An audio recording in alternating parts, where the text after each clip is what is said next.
Hey everybody, I'm Ozzy from Three Monkey Solderless. Welcome back. Three Monkey Solderless, home of the best solderless pedalboard cables on the planet, both for AC and DC. This board's wired up with them. It's just no stripping, no tools. Just cut your cable to length and screw on the ends. And when they bottom out, you're done. Also formable, low capacitance cable, heavy gauge, great stuff. So check us out at Three Monkey Solderless. All right, so welcome back. And we're continuing on. Let me move the mic a little closer. We're continuing on here with sort of the smallpox 3 pedal board build, chasing that sound. And then these last few videos, we've been trying to get more sustain for sort of like the closed loop, closed circuit recording idea of using the impulse response box going into headphones where there's no natural feedback loop between the guitar and the speakers to create that natural sustain and harmonic. So in the previous ones, we had tried a couple of different solutions to the sustainer, the Fernandes sustainer up here. The first one was when we had the humbucker directly plugged to the sustainer. I felt that degraded the sound of the humbucker itself and created, well, let's say an artificial sounding sustain, more like an EBO and less like a guitar amp sort of like situation or recording or loud amp situation. The second, let's say, solution we tried moving towards where we are was to wire the humbucker directly to the volume pot and out and have the middle pickup just connected to the sustainer, and that would be a closed loop, which would never leave the guitar. So your humbucker sound would be unmolested, so to speak, and the sustainer loop would be right here. That solved the problem of having, the humbucker going through the sustainer circuit and kind of, altering the signal path and altering the sound of the humbucker. But it still had a bit of that EBO kind of sound to it, and actually it wasn't as efficient in terms of producing sustain as the humbucker was at the bridge position. So we went with we're going with the third solution right now on our quest for that simulated loud amp in the room sort of sound, and that is what we had to alter our pedal board a little bit and alter the guitar a little bit. And what we had to do to the guitar was we added another jack, all right? Another jack to the guitar, and that is connected directly to the sustainer circuit, all right? And then the humbucker is going to the volume control and to the output jack. So we have 2 output jacks on this guitar, right? And what that does is what we're doing is we're feeding the sustainer circuit from a point that is on the pedal board just before the IR pedal, right? Before the impulse response pedal. So the signal chain would be, all the preamp stuff, the buffer box, which contains these 2 pedals in the loop, the sort of like modified Echoplex from the other video with the boost control on it, going into the small box, 50 watt sort of preamp with the phase inverter. And then it's split right after that. One way is going into the impulse response pedal, then into the studio compressor, which is split 3 ways, right? It's 1 in, 3 out. A dry signal, a slapback, and then a wet only dry killed reverb, okay? And then they're panned left and right. The other signal, when it's not before it goes into the IR, but out of the amp, is going into this EQ pedal, okay? The output of which is this cable right here. This guy right here, and that gets plugged into the jack on the secondary jack on the end of the guitar.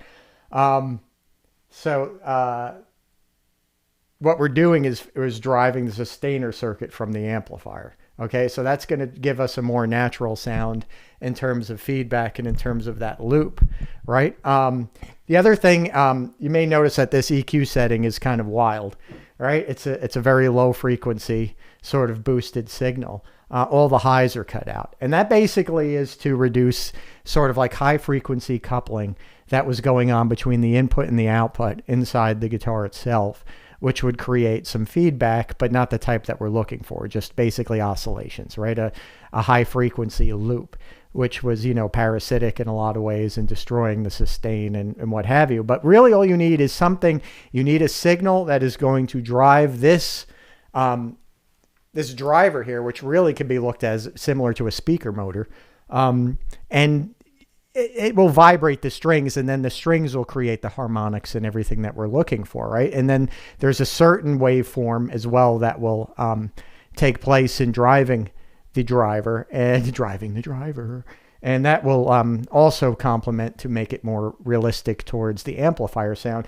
So we basically were dealing with a completely raw 50-watt signal, which has all the high end in it, right? Like an IR pedal cuts off the top end and models a speaker, right? Where there's that sort of roll off in the high frequencies. So we're kind of trying to duplicate that as well. So what did we end up with? Well, let's try it out and see what we got, First we'll do the sustainers in the off position right now. May need to raise our level a little bit.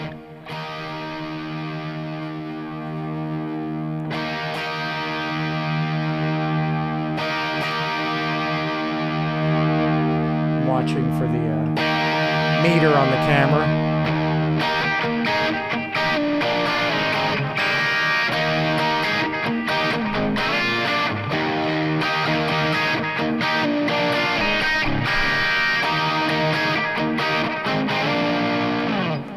All right, so that's sort of like the sound without the sustainer, the whole.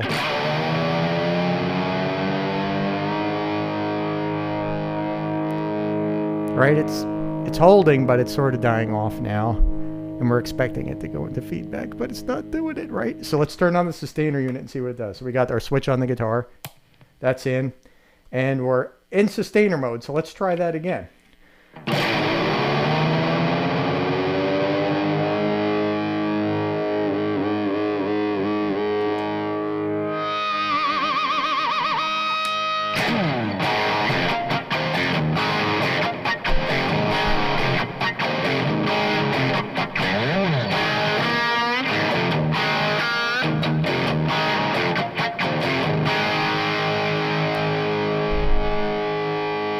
So as you can see, it's natural, right? It's turning into a sort of an amp-related feedback.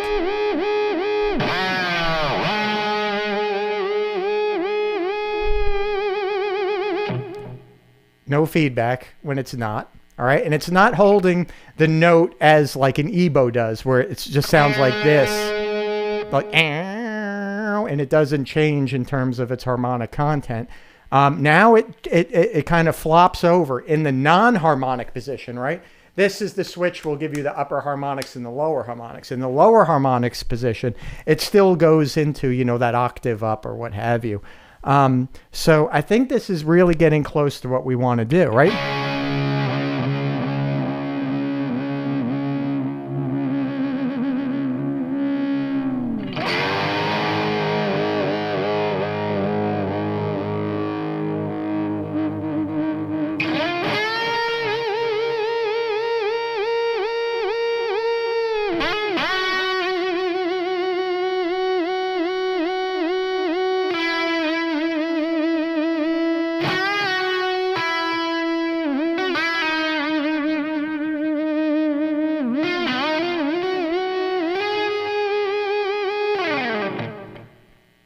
So that's where we're at right now. So I think we're getting a pretty realistic kind of, loop going that's post amplifier. So in a sense, the strings are feeling the vibration of what, the amp is doing as opposed to just what a pickup is doing. So I think that's a sort of, I don't know if anybody else has been doing this. I'm sure there has. If I can think of it, there's probably 5 million people that are doing it.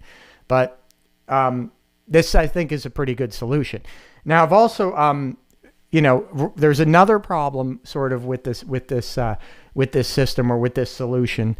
It's not a huge problem, but it's something that I think needs to be addressed and can be addressed and may actually improve on the ability of the guitar sort of system that we're developing right now with the sustainer, and that is battery consumption, right? These sustainer units are equipped with like a little 9-volt, right, that you got sort of in the back of the guitar, and that's what's driving the circuit.